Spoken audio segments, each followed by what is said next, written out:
Chapter 1. 6 days earlier.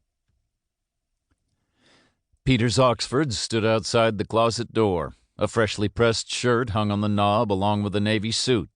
His alarm chirped. It was 5 p.m. He rolled out of bed and opened the shades, then brought the sheet and comforter back up and tucked them in with neat corners. The sun dipped low in the sky and disappeared behind the trees and apartment buildings near the National Cathedral. Night was coming, and his day was just getting started. He worked for the Federal Bureau of Investigation, and through a series of events he still couldn't quite fathom, he had been detailed to the White House. He staffed a night action desk in the Situation Room, a 12-hour shift from 7 p.m. to 7 a.m. His job, in brief, was to stand by an emergency line all night every night, waiting for a call that might never come. The bus took him down to Lafayette Square, and he headed south as the setting sun painted the White House red. He crossed to G Street and ducked into Tonic, a bar in Foggy Bottom. He scanned the room for a colleague of his from the West Wing, Brian, who had told him to come by. Walking along the back wall of the bar gave him a clear view of the entire space. He caught himself studying the other patrons, noting height and weight, distinguishing characteristics and unusual behavior, silently recording it all. He could never turn off the old habits. For years, watching had been his job. He started out in the FBI as a surveillance specialist, known within the Bureau as a G. He slipped along the edge of the crowd.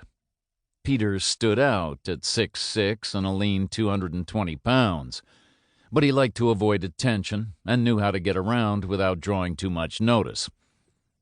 He caught the eye of Brian, who waved him over. "You want a beer?"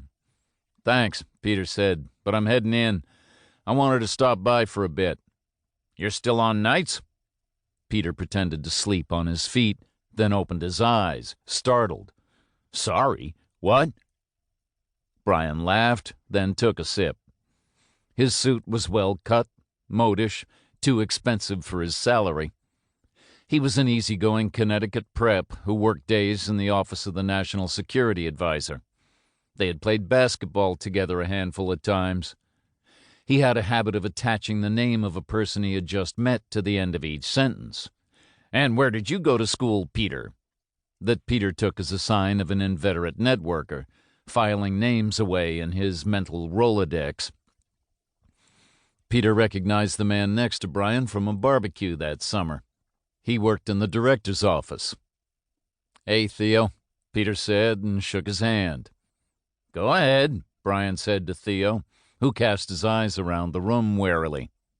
"What's up?" Peter asked. "Theo saw the promotion and transfer lists." It was a favorite topic of gossip among the Bureau drones. "Do you want to know if you're getting one?" Brian asked Peter, grinning. "Of course," Peter said, and as Theo leaned in, Peter held up his hand. "But don't tell me." "What?" "I'll find out soon." "You don't want to know?" "It's cool. I'll wait." Theo straightened up, and the pleasant air of shared secrets disappeared. "It's not a big deal," Theo said, defensive now. And it wasn't. Bosses would often drop hints, and most of the raises and promotions were telegraphed well in advance. "I'm not trying to give you a hard time," Peter said. "It's fine. But I don't want to know."